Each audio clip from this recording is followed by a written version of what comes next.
आज या ठिकाणी जे आहे ते आपण बघा की पश्चिम महाराष्ट्रामध्ये कोल्हापूरकडं ऊसाचा भाव 3756 रुपये, तेलंगणामध्ये भाव 3720 रुपये, पंजाब मध्ये थोडी वेगळी पद्धत आहे, त्याची एसएपी राज्य सरकारनं ठरवलेली भावाची किंमत 4100 रुपये.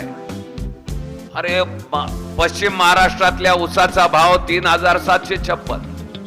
आम्ही नांदेड मध्ये आंदोलन करू लागलो, त्या नांदेडच्या आंदोलनात एक तेलंगणातला कारखानदार आला, म्हणला 3150 मी जाग्यावर इथं द्यायला तयार आहे, पुढची सगळी वाहतूक मी करायला तयार आहे. 3720 रुपये आणि तेलंगणातला भाव आहे. आता पश्चिम महाराष्ट्रात बी भाव आहे, तेलंगणात पण भाव आहे.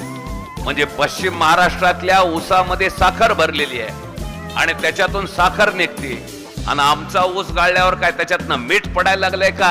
हरामखोरांनो, जरा ह्याचा सवाल विचारायला या ठिकाणी करा. का हे खेळ या ठिकाणी सांगितला?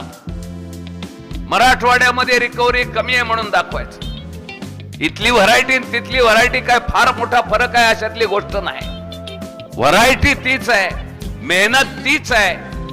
मग कारखानदार जे आहेत हे लबाडी कशाच्या आधारे करायचा खेळ करतायत याचा शोध घ्यायची वेळ या ठिकाणी आहे.